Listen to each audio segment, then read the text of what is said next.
Book summary: Think Again. Author: Adam Grant. Prologue: Learning to Rethink to Survive and Thrive. The book opens with the true story of the Man Gulch forest fire in 1949, where 15 smoke jumpers were sent to contain a spreading fire in Montana. But when the wind changed direction, the fire became uncontrollable, forcing the group to flee. In a critical moment, Wagner Dodge, the commander, did something unexpected. He lit a small fire right in front of himself, creating a burned area to take shelter in. This tactic had never been trained. However, it saved his life, while 12 others perished because they clung to the old way of acting, fleeing instinctively. The story is a vivid testament to the difference between rigid thinking and mental flexibility, the ability to rethink. Adam Grant leads the reader into the central theme: in a constantly changing world, the ability to rethink what we thought was right. Rethinking is no less important, perhaps even more so, than the ability to learn new things. We are often taught how to think, but rarely trained to rethink. This is what traps many people, organizations, and even societies in outdated thought patterns.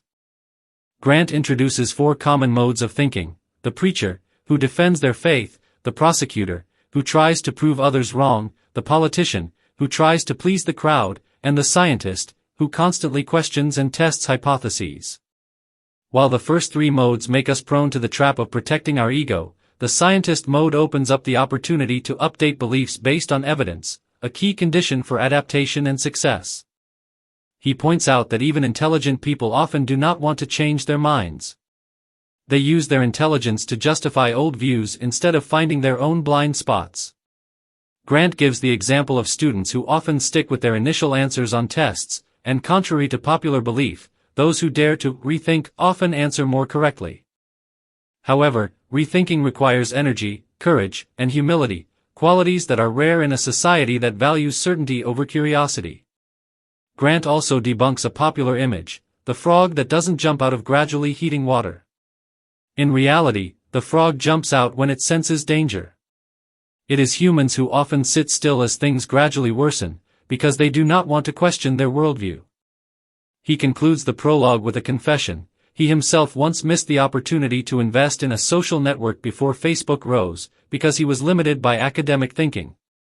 That is why he wrote this book, to help readers realize, in a world full of uncertainty, nothing is more precious than the ability to rethink, to let go of old knowledge, and to renew oneself. Chapter 1: A preacher, a prosecutor, a politician, and a scientist walk into your mind. Adam Grant opens the chapter by describing 4 modes of thinking that people frequently switch between when processing information and arguing. As a preacher, we defend our beliefs; as a prosecutor, we find every way to point out others' mistakes; as a politician, we adjust our views to gain support; and only as a scientist do we truly become curious and seek the truth by re-examining our assumptions. However, people rarely act like scientists; we are seldom willing to doubt our own beliefs. A clear illustration of this is the story of Mike Lazaridis, co-founder of BlackBerry. In 2009, his company held nearly half of the U.S. smartphone market. But when the iPhone was launched in 2007, Lazaridis dismissed the change in user demand. He believed that business users would never need a touchscreen keyboard or web browsing like on a computer. Despite increasingly clear market evidence, he clung to his old belief, acting like a preacher defending his faith. The result: by 2014, BlackBerry's market share had fallen to less than 1%. Grant emphasizes that if Lazaridis had acted like a scientist, testing his assumptions instead of defending them, he could have saved the company. Grant further demonstrates the benefits of scientific thinking through an experiment in Italy. In it, startup founders were divided into 2 groups. The first group was trained to think like scientists; they viewed their business model as a hypothesis to be tested with real data. The result: this group achieved an average revenue of over $12,000, compared to less than $300 for the other group. The difference came from the willingness to abandon the initial strategy if it did not fit reality. But Grant does not stop at the business domain. He extends the message to personal life as well. Scientific thinking is not just for the lab or business; it needs to be applied in relationships, lifestyle, and daily decisions. We should view our beliefs and habits as hypotheses, not immutable truths. When challenged, we should be ready to update or abandon them. Grant also warns that we often overvalue those with firm stances, but in reality, those with flexible thinking are the ones who adapt and succeed more. Instead of asking how am I right? We should ask where could I be wrong? At the end of the chapter, he calls on readers to cultivate the scientist's mindset, build beliefs based on evidence, be open to new perspectives, and continuously adjust views to evolve with the world. Chapter 2, The Armchair Quarterback and the Imposter, Finding the Sweet Spot of Confidence. This chapter opens with a common psychological paradox: those with low competence often overestimate their abilities, while the competent tend to doubt themselves. Adam Grant calls this the problem of the armchair quarterback, those who observe from afar, without real experience, but still believe they know how to run a team. At the same time, he also mentions the imposter syndrome, the feeling of not deserving one's success, common among truly talented people. Through the Dunning-Kruger effect, Grant illustrates that the least competent are often the most confident, simply because they lack the knowledge to recognize their own ignorance. Conversely, the competent often see the complexity and their own limitations, so they feel uncertain. This is not just theory. He tells the story of Stephen Greenspan, an expert on gullibility, who was deceived into losing all his savings by investing in Bernie Madoff's Ponzi scheme. Greenspan, instead of rethinking, reacted like a prosecutor, dismissing friends' warnings to protect his mistaken decision. Grant emphasizes that intellectual humility is the solution. This is not about self-deprecation, but recognizing that one's understanding can always be updated. This mindset helps avoid both complacency and excessive doubt. When confidence and humility combine, they create a sweet spot, confident enough to act, but humble enough to learn and adjust. Grant also analyzes the difference between task conflict and relationship conflict. Task conflict is debating ideas, which can foster creativity and improvement, while relationship conflict is personal attacks, which can disintegrate teams. A study in Silicon Valley shows that the most effective teams often have moderate task conflict but almost no personal conflict.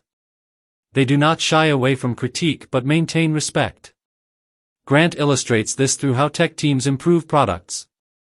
A software engineering team does not avoid debate but actively creates a positive critique environment, where smart people are willing to admit mistakes to make the product better. He emphasizes, debating correctly is a sign of the scientist's mindset, constantly testing assumptions and adjusting ideas based on feedback. Concluding the chapter, Grant encourages readers to cultivate confident humility, believing enough in one's value to act, but always open to the possibility of being wrong. It is this flexibility, not absolute certainty, that is the key to deep understanding and lasting success. Chapter 3, The Joy of Being Wrong, the Thrill of Not Believing Everything You Think. Adam Grant opens the chapter with a seemingly contradictory concept: enjoying the feeling of being wrong.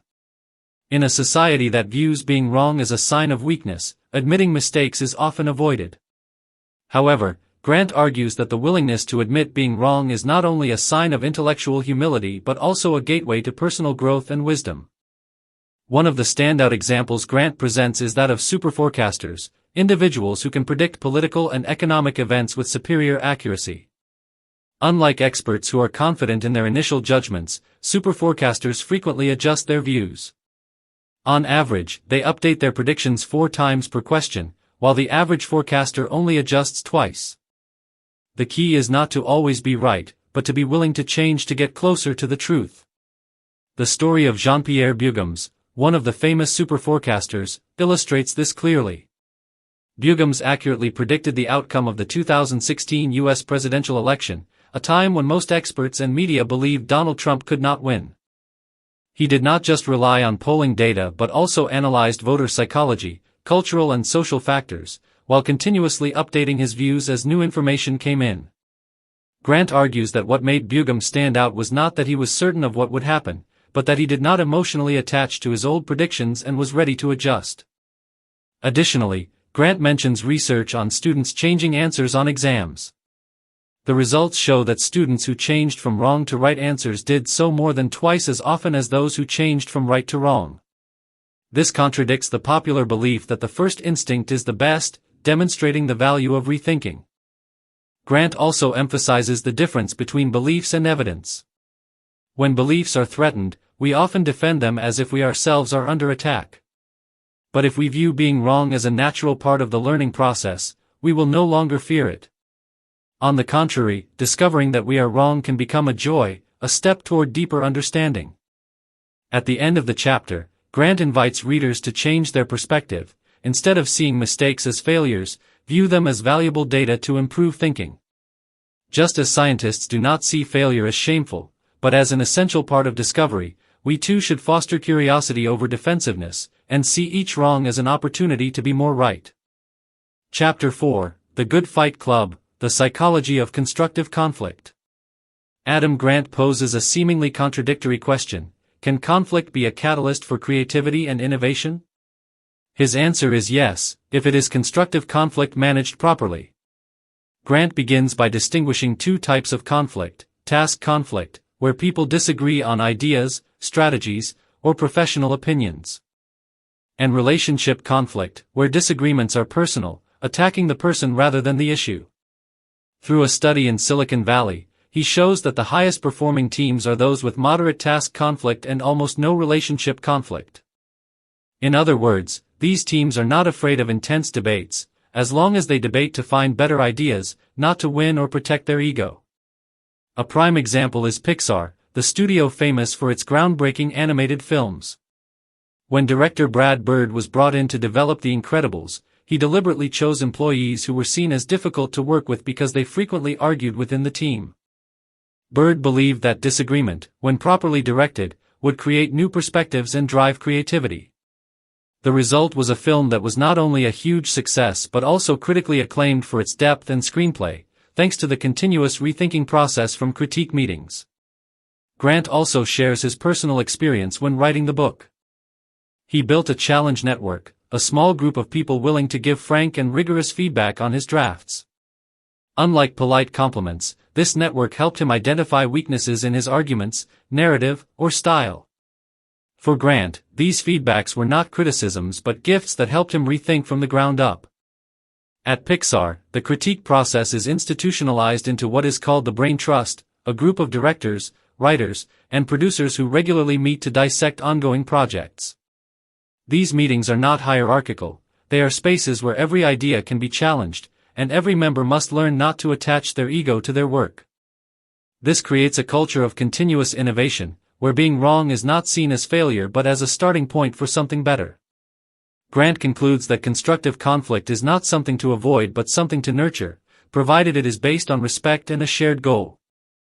It is when ideas are rigorously challenged, and people are encouraged to step out of their comfort zones to seek the best solution together. If we want to rethink effectively, we need to build an environment where disagreement is not only accepted but valued as a driver of progress. Chapter 5, Dances with Foes, How to Win Debates and Influence People. Adam Grant flips the traditional view of debates. Instead of seeing debates as battles to win, he proposes a new model, an intellectual dance where both sides explore the truth together. To persuade others effectively, it's not about throwing as many arguments as possible but about connecting, building trust, and guiding them into the journey of rethinking with you. Grant introduces 3 core persuasion strategies. Find common ground instead of differences, starting with what both sides agree on reduces psychological resistance. Use fewer strong arguments. One compelling reason can be more effective than many average ones, as adding weak reasons reduces overall credibility. Act like a scientist, ask questions, test, and be open to the possibility of being wrong, rather than stubbornly defending your view. A standout illustration is the story of Harish Natarajan, the world debate champion, who defeated IBM's AI project debater in a public debate on preschool subsidies. While the AI bombarded with data and arguments, Natarajan chose to focus on a few strong points and adjust his rhythm based on the audience's reaction. He asked open-ended questions like, "Do you see any part of my view that makes sense?" Not to attack, but to invite the audience to reconsider their own beliefs. This flexibility is the embodiment of the scientist's mindset in action. Grant also cites a study showing that in fundraising, one good reason is more effective than 2 average ones. Recipients feel less cornered and more trusting when they see the persuader is not trying to stuff them with reasons. This reflects a psychological principle. When we feel attacked, our natural reaction is to defend. But when invited to explore, we are more open to change. Grant emphasizes, the key to persuasion is not to silence others but to make them want to rethink themselves. This requires setting aside ego, stopping the attempt to win, and starting to listen like a scientist, curious, flexible, and not emotionally attached to personal assumptions. At the end of the chapter, Grant offers an important message: persuasion is not manipulation, but invitation. Inviting others to join the journey of discovering truth, where no one has to lose, and everyone can grow through dialogue. Chapter 6, Bad Blood on the Diamond, Diminishing Prejudice by Destabilizing Stereotypes. Adam Grant delves into one of the most persistent and dangerous beliefs, prejudice. It not only affects how we see others but also distorts how we process information, reinforcing biases instead of questioning them. Grant argues that the effective way to weaken prejudice is not direct confrontation but destabilizing it from within, through randomness and counterfactual thinking. A profound example is the story of Daryl Davis, a black musician who befriended hundreds of Ku Klux Klan members, an extremist racist organization. Davis did not condemn or argue. Instead, he asked simple but powerful questions like, if you were born into a black family instead of a white one, would you still hold the same views? This question triggers counterfactual thinking, a method of imagining that things could be different if circumstances changed. Many Klan members later rethought, left the organization, and gave him their robes as a symbol of change. The power here lies not in debate but in patience, kindness, and the ability to evoke awareness. Grant illustrates this phenomenon with an experiment involving baseball fans, passionate supporters of the Yankees and Red Sox. When asked to write about why they support their favorite team, many continued to reinforce hostility toward the opposing side. But when asked to write about the randomness of becoming a fan, such as being born into a certain family or geographic area, prejudice significantly decreased. This shows that when people realize their beliefs are based on random factors, they tend to cling to them less. Counterfactual thinking is further expanded by Grant in another study on Israelis and Palestinians. When participants were encouraged to imagine alternative historical scenarios, for example, what if a significant past event had unfolded differently, they reduced prejudice and increased empathy. Not by forcing change, but by activating imagination and shifting perspectives. Grant repeatedly emphasizes, the process of shaking prejudice requires time, patience, and genuine interaction. In Daryl Davis's case, he did not persuade others with pure logic but by listening, dialoguing, and being present as a human being. When relationships are built, people can look back at their old beliefs with new eyes. At the end of the chapter, Grant calls on readers to practice counterfactual thinking as a tool to free themselves from prejudiced ego. By imagining that they could have thought differently in other circumstances, we open the door to change, empathy, and deeper rethinking.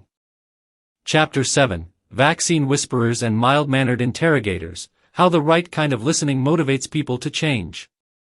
Adam Grant introduces one of the most powerful yet underutilized tools to promote change in thinking, motivational interviewing. Unlike arguing or lecturing, which easily create resistance, motivational interviewing is the art of creating space for others to discover their own reasons to change, rather than being persuaded from outside. A typical illustration is the case of Dr. Arnaud Gagner, who works at a hospital in Quebec, Canada. Instead of arguing with mothers hesitant about vaccines, Gagner practices motivational interviewing. He does not impose information but starts with open-ended questions like, how do you feel about the consequences if you don't vaccinate your child? Or, what do you want for your child's health? In one encounter, Gagner helped Marie-Helene, an anti-vaccine mother, rethink her stance in less than an hour. By respecting personal choice, Gagner helped her conclude that vaccination is an act of protecting her child, not surrendering to the pressure of the healthcare system. Grant emphasizes, people tend to defend their decisions if they feel coerced. But if given the opportunity to think for themselves, change becomes more feasible. Motivational interviewing is the art of creating gentle cognitive dissonance, helping the other person see the contradiction between their cherished values and current actions, and thus actively adjust. Another example comes from diplomacy. Betty Bigombe, former Ugandan minister, used a similar technique in negotiations with Joseph Kony, leader of the terrorist group LRA. Instead of commanding or accusing, she approached him calmly, asking open-ended questions, making Kony feel heard as a human being, not just as a criminal. This gave him time to rethink, opening opportunities for dialogue and solutions. Grant adds that motivational interviewing does not mean being passive or disengaged. When the other person is ready, the listener needs to know when to provide accurate, clear information, not to refute, but to support the rethinking process. Gagner often shares concise scientific knowledge, respecting the other's intelligence and decision-making rights, instead of trying to teach them. Closing the chapter, Grant makes a key point: lasting change comes from within, when people find reasons that make sense to themselves. The art of promoting change lies in understanding others more than persuading them, and that starts with listening sincerely, without judgment, and full of curiosity. Chapter 8, Charged Conversations, Depolarizing Our Divided Discussions. In this chapter, Adam Grant focuses on one of the most common and difficult challenges in modern society: how to effectively discuss sensitive and divisive topics, such as climate change, politics, or vaccination.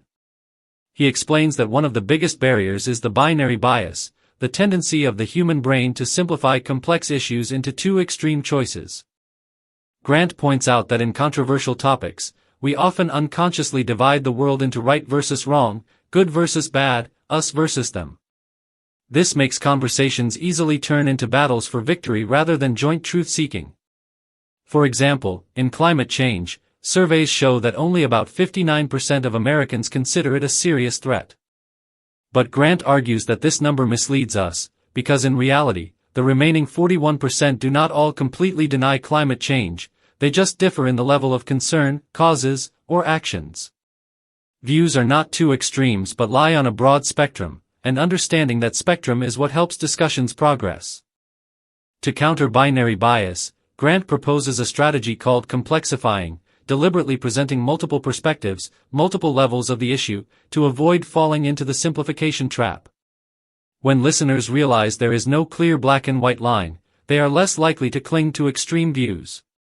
Instead, they will rethink, exploring neutral aspects, gray areas, where real discussion can take place. Grant shares an example from media research.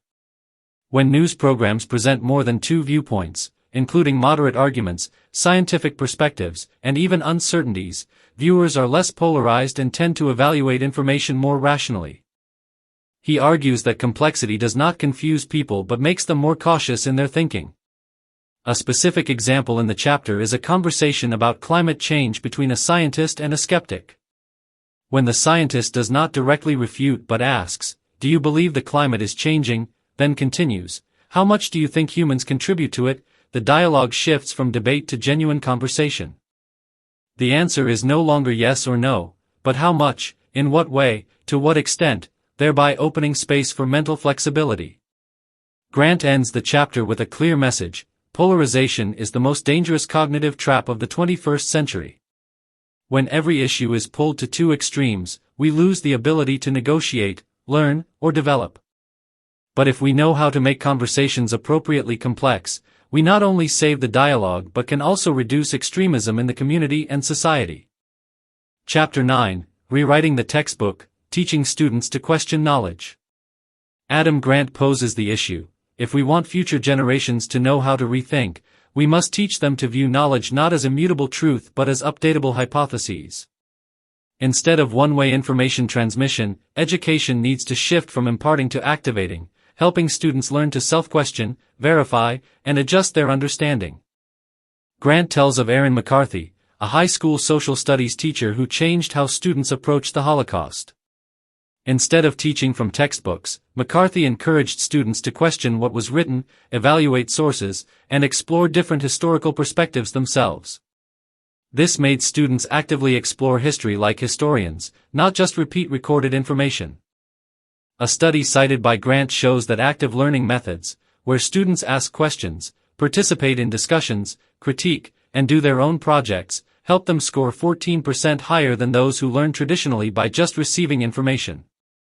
More importantly, the active learning group retains knowledge longer and develops critical thinking skills more clearly. An emotional illustration is the story of a student who presented Holocaust data in maps and charts, while questioning the accuracy of the numbers. The project not only helped him understand the historical tragedy more deeply but also empowered him with intellectual agency, the ability to question rather than passively accept. Grant quotes Ron Berger, a renowned educator, comparing learning to a carpenter's work.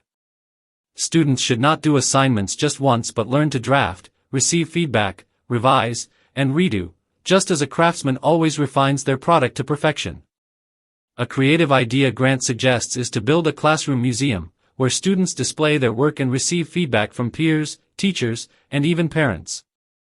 Instead of just doing assignments for grades, students understand that their work has practical value, an audience, and is worth improving. For example, in a Holocaust project, students not only analyzed book content but also evaluated the origin of data, the author's perspective, and how the writing might influence readers. Grant concludes, if we want students to become rethinkers in a constantly changing world, we need to teach them early that knowledge is dynamic, not static. Teaching is not about imparting truth but inviting students into the journey of seeking truth, with skeptical eyes, curious minds, and open hearts. Chapter 10, That's Not the Way We've Always Done It, Building Cultures of Learning at Work. Adam Grant begins this chapter with a warning from tragedy, the 2003 Columbia Space Shuttle disaster. A piece of insulation foam struck the wing during launch, causing severe damage. Although this issue had occurred before, NASA's team did not rethink the real danger. An engineer once requested a damage inspection but was denied. Grant points out that the tragic outcome came not just from technical errors but from organizational culture, where silence was encouraged and doubt was ignored. After the disaster, leaders like Ellen Ochoa pushed for radical changes in NASA's culture. A key element was creating psychological safety, an environment where employees feel they can ask questions, raise concerns, and critique without fear of judgment. Grant argues that when people dare not speak their minds, organizations lose the opportunity to rethink, and pay the price with bigger mistakes. Another positive example comes from the Bill and Melinda Gates Foundation, which maintains a tradition of holding mean reviews meetings, rigorous internal evaluations where projects are dissected, analyzed thoroughly, and employees are invited to share candidly what is not working. The goal is not to find personal faults but for the entire organization to continuously learn, experiment, and adjust. Grant suggests that organizations should adopt a simple but effective tool, the rethinking scorecard. Instead of just measuring performance based on outcomes, organizations need to evaluate the team's ability to learn and change, who dares to change their view when new data emerges, who proactively asks questions, who helps colleagues see blind spots in their thinking. This contributes to building a culture where flexible thinking is seen as a strength, not a weakness. Research shows that organizations with strong learning cultures make fewer mistakes and have higher innovation rates. When employees feel safe to speak the truth, experiment with new things, and fail without fear of punishment, they become more open to rethinking, contributing to continuous improvement. Grant returns to NASA to demonstrate that change is not just theoretical. After Columbia, the agency established a formal feedback system, where teams have the right to request independent analysis, and every risk signal must be investigated seriously. These changes helped save subsequent missions, proving that an organization is only strong when it knows how to question itself. Concluding the chapter, Grant calls on organizations to shift from a culture of always right to a culture of always learning. In a constantly changing world, strength does not come from certainty but from the ability to rethink timely and continuously. Chapter 11, Escaping Tunnel Vision, Reconsidering Our Best-Laid Career and Life Plans. Adam Grant opens the chapter with a familiar but often overlooked piece of advice: do what you love. But he quickly questions, how can we know what we love when we ourselves are always changing? Therefore, instead of rigidly sticking to a pre-planned long-term plan, Grant encourages us to continuously rethink our career and life journey, because the path ahead is always more open than we think. A clear illustration is the story of Ryan Grant, who once studied medicine with the goal of becoming a doctor, a dream nurtured since childhood. However, during his studies, Ryan realized he was not interested in medicine but was fascinated by how the healthcare system operates. He courageously abandoned the stable path and founded NOM 424 Health to improve healthcare cost management. This not only helped him succeed but also find true meaning in his work. Grant warns about identity foreclosure, when a person locks into a professional identity too early, often due to pressure from family, society, or personal expectations. When that happens, people easily equate themselves with a role, leading to clinging to a path that no longer fits, even when passion is lost. To avoid this, he suggests conducting regular checkups on personal goals, like maintaining a system, needing to review whether the current direction still fits. A study in Scotland cited by Grant shows that students encouraged to explore multiple fields earlier in their education tend to change careers more flexibly and feel more satisfied with their choices, compared to those forced into a path from the start. He introduces the concept of an open system as an ideal mindset. Instead of seeing oneself as a finished blueprint, we should view ourselves as a work in progress, always being updated, revised, and improved over time. Research shows that people with this mindset adapt better to changes, switch jobs and relationships more flexibly without losing their sense of self-worth. An open system not only helps us develop sustainable careers but also makes life richer and more interesting. When not bound by a fixed ideal version of ourselves, we are more likely to embrace new opportunities, learn new skills, and expand our networks without fearing loss of identity. Concluding the chapter, Grant sends a powerful message: we do not need to be the person we once thought we were. What matters is not sticking to the path but having the courage to adjust direction when we learn something new about ourselves. Life is not a predetermined road but a journey of discovery, and each rethinking is a step toward our true self. Epilogue: the journey of rethinking never ends. In the epilogue, Adam Grant emphasizes a message that runs through the entire book: rethinking is not a temporary reflex but a lifelong habit, a mindset that needs to be nurtured every day. The world we live in is full of unforeseen changes: global pandemics, economic crises, racial injustice, political conflicts. And many other changes require humans not only to learn new things but also to let go of what they once thought was certain. Grant emphasizes that we often get stuck in the trap of old knowledge, clinging to assumptions, views, or beliefs that were once correct but are now outdated. In today's context of much uncertainty, many people are forced to question their entire belief system and daily behaviors. This is a time that shows more clearly than ever that not rethinking means not adapting, and ultimately being left behind. A tool Grant suggests to practice this ability is a rethinking journal, where we record moments when we change our views, update assumptions, or learn something new from dialoguing with others. Writing it down not only helps us track our learning progress but also fosters intellectual humility and the habit of reflection.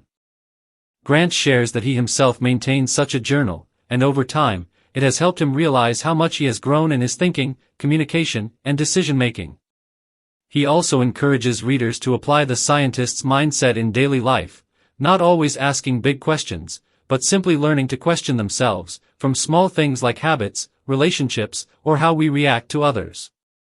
The act of rethinking does not require changing everything, but just being willing to reconsider what seems familiar, and that is the foundation of development. Grant concludes with an optimistic but realistic view: rethinking is a skill, a habit, and more importantly, the foundation of success, sustainability, and happiness. Successful people are not always right, but they know when to question and dare to change when necessary. Life does not belong to the best, but to the best learners, and the best learners are those who never stop relearning, rethinking, and reliving what they thought was old.